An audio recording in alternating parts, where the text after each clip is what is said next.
everyone, it's Ivana Christine, and I'm excited to introduce someone who's been a champion of our community. As a former county executive, he's worked diligently on improving our community. Now, he's stepping back up to introduce his leadership and experience back to public service. Now, without further ado, let's give a warm welcome to Rushern Baker. Thank you. Thank you for having me today. It's a pleasure. So, for the people who aren't aware, who is Rushern Baker? Well, first of all, I was county executive from 2010 to 2018. And before that, I served in the Maryland House of Delegates for 8 years. But more importantly, I'm a father of 3 adult children who grew up in Cheverly. My late wife and I sent them to public school, so all of our children graduated from Suitland High School. Oh, nice. And so one of the reasons that education is so important to me is the fact that having seen the breadth of experience in our public education system in Prince George's County, the good and the bad. Mm-hmm. I've seen all of that, but I wanted to make a difference. So that's why I originally ran for the House of Delegates, to really focus on education and building a community in the county. And then as county executive, I got a chance to actually do some of those things, not only to improve education countywide, but actually to start to build a brand new Suitland High School, the very place where my children went to high school, and do development around that area. And so as county executive, very proud of the fact that we did a lot of things, and I know we're going to talk about those in a minute, but very proud of the fact that I made Prince George's County my home. When I first moved here in 1983 to go to law school at Howard University, okay. I moved to Prince George's County. I originally came to the DC area to go to Howard University in 1978, but it was in '83 when I moved to Prince George's County, and I liked it. It was close to DC. It reminded me of the type of community that I grew up in across the world. I was a military brat, so I grew up all over.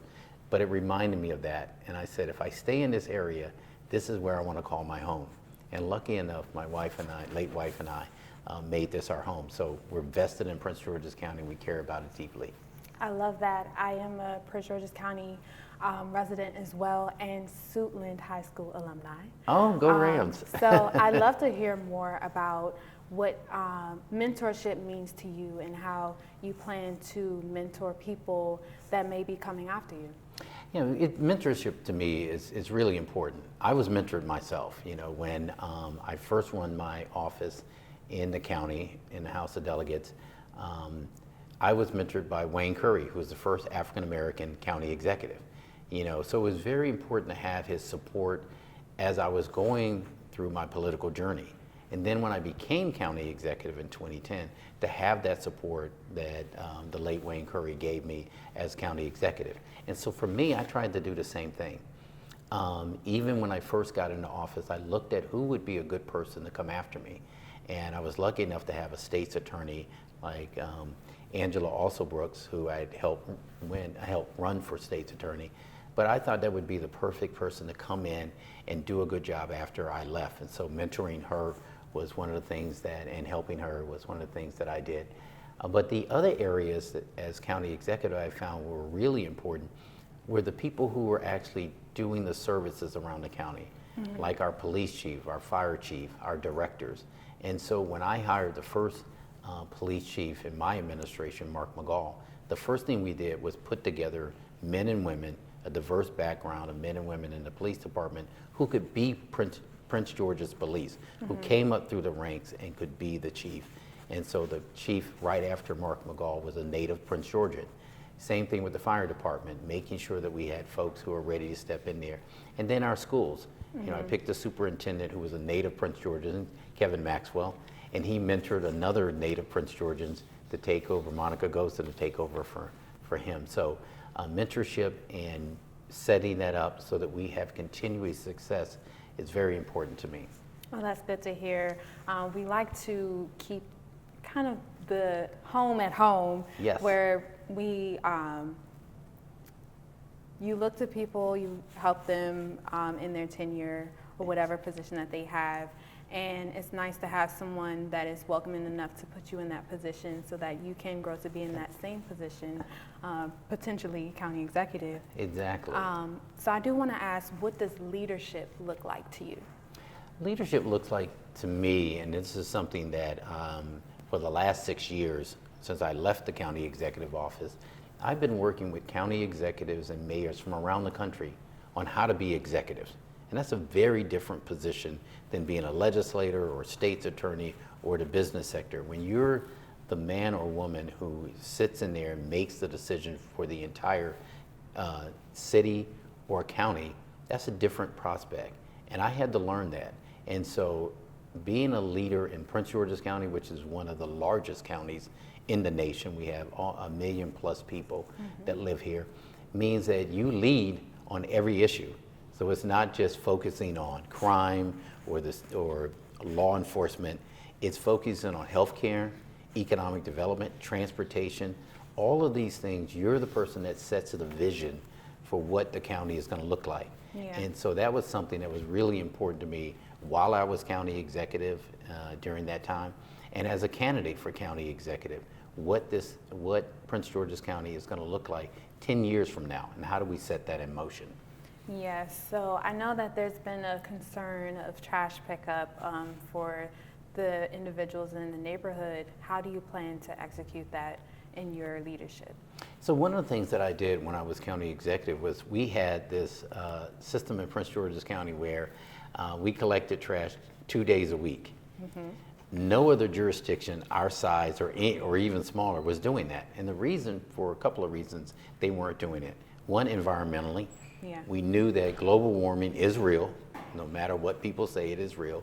The other was, in order to collect that trash and put it into our county, we had a landfill that was at capacity. And since other areas were not taking our trash anymore, that meant that we would have to spend $6 million building a new trash landfill and put it somewhere in somebody's neighborhood. The environmentally smart thing to do was to move to 1 day a week trash pickup and use recycling as a method of reducing that. And so by doing that and focusing on reducing trash, reducing waste, Prince George's County became a leader in the environment, so much so that the Obama administration recognized my administration as a leader in the state on environmental protections. And so that's one of the things. The other thing that we talk a lot about is I made a real effort to clean up the thoroughfares, as I call them, of Prince George's County, whether that's 50, whether it's 210, whether it's our side roads, because you want people who are coming into our county to feel good about it. And seeing trash everywhere is not something that you want. We're starting to see that reverse. As I go by, my house in Cheverly and look at, what's out there, there's a lot of trash on the side of the roads, and it gives a negative impression of a great county. And so one of the things I want to go back to, if I'm elected again on March 4th, is paying attention to the little things, the trash pickups, the abandoned cars, all those things that lead to folks not wanting to be in this county or businesses not wanting to come into this county. And as we talk about that, how do you plan on assisting individuals with employment and seniors who may be looking for health insurance? So one of the things that we did during my administration, I want to come back to it, is we actually led the state in job creation. 5 years in a row, the Baker administration led the entire state. That's Montgomery County, every place else. Just think about it. That meant that we were helping not only first-time workers, people coming out of high school, but also people looking for their second jobs. So we were actually creating a business atmosphere here where they were hiring folks from Prince George's County. We want to get back to that. So the person who is my age, who is starting their last career, there was an opportunity for them to work. We also expanded our workforce development and made it its own separate department so that they could focus on retraining and retooling folks' career and help them out. We partnered with our community college so that folks could take classes at the community college or online at University of Maryland Global Campus. All of those things that help our our economy and to help our people. And that allowed us to actually create these jobs. The final thing I would say about that is we invested in ourselves during my administration. I will do it again as county executive. And that is we created what's called the $50 million Economic Development Incentive Fund. We used that fund to invest in businesses who were willing to come to the county or expand who were already in the county and hire more people so that they could, make our commercial economy grow. And that helped us with our performance. And then bringing in stuff like MGM didn't hurt either. So we're very proud of the record, but there's more to do. Yeah. There's more that we can do, and I can do it because I know what I'm doing. Yeah, I know that in Prince George's County, there's a lot of small business owners and, we're full of entrepreneurs in the Black community as well. So it's definitely nice to hear that you are focused on improving that under your leadership. Yes. And I do want to speak more about job creation and like how would you introduce that for the younger community? Is there any programs for teens that you are implementing? Yeah, so one of the programs that I implemented as county executive and will expand upon when I become county executive again is our summer youth employment program. And it was based on something that helped me when I was a student at Howard University. The late Marion Barry had a summer youth job program, which was one of the best in the country. And in that employment, it went from 14 all the way up to 22 years old to help people fresh out of college or in college. And so as a student coming from Howard, I actually worked in one of the summer jobs after I graduated, and I worked at a law firm. Working at that law firm gave me a chance not only to make some money and stay here in this area, but to see if I actually wanted to be a lawyer and go to law school. And I eventually did that. It opened up a career to me. And so when I became county executive, my focus was not just having something for kids to do during the summer, but actually, get them to go into a career they maybe hadn't thought about, and then doing it year round. And so we started the Prince George's Summer Youth Employment Program and grew it from, 200 children to over 1,000 children that were coming in.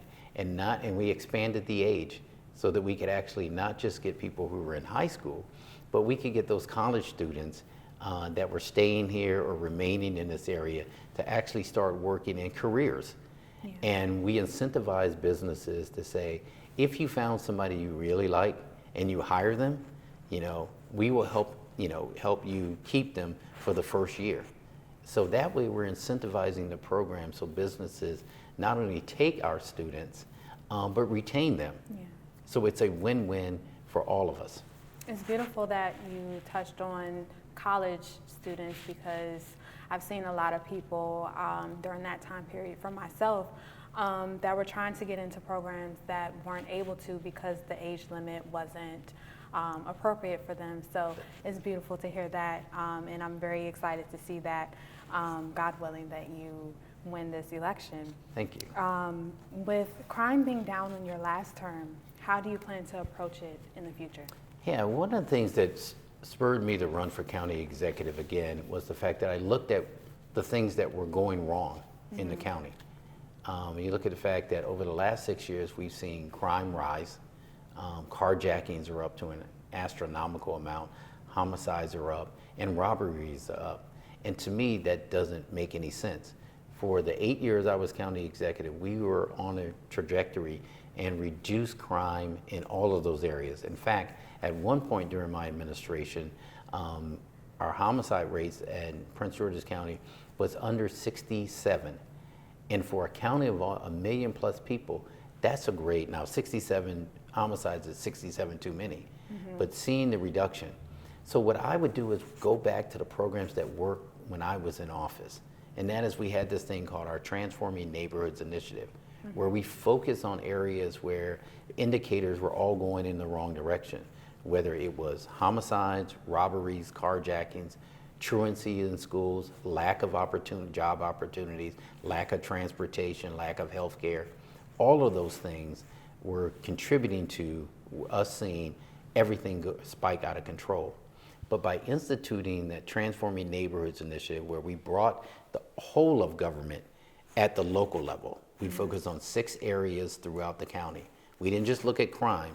We looked at truancy, we looked at health disparities, we looked at all of those things, and we focused on those areas like our laser beam.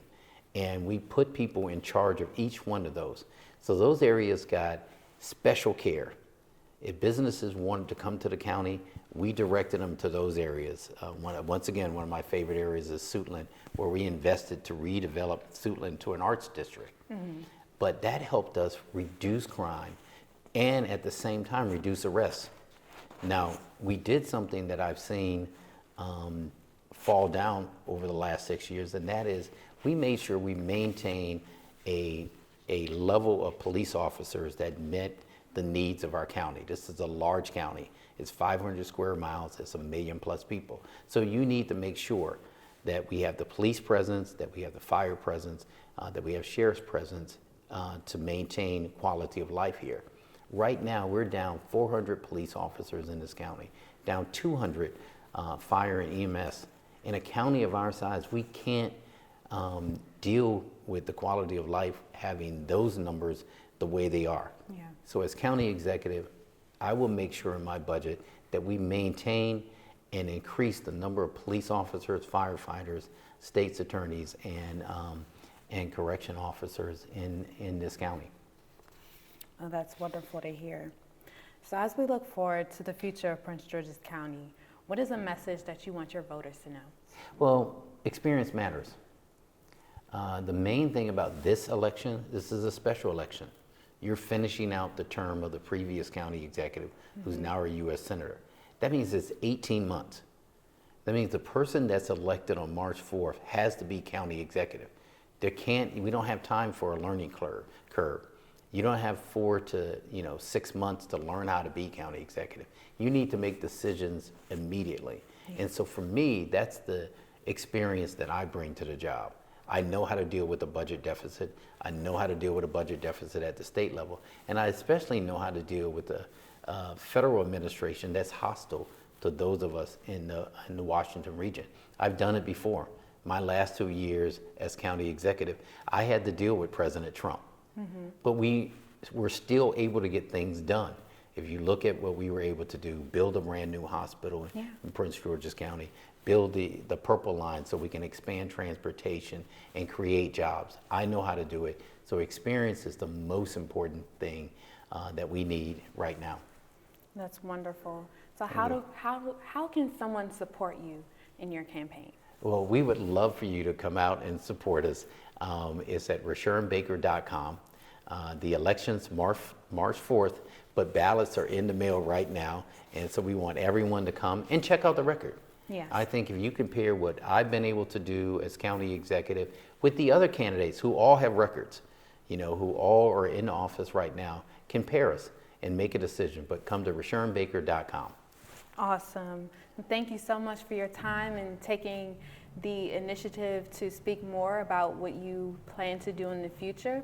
I wish all the best for you. I appreciate you so much for your time. Thank you. Thank you for having me. You're welcome. Stay informed, get involved, and make sure you guys are at the polls on March 4th.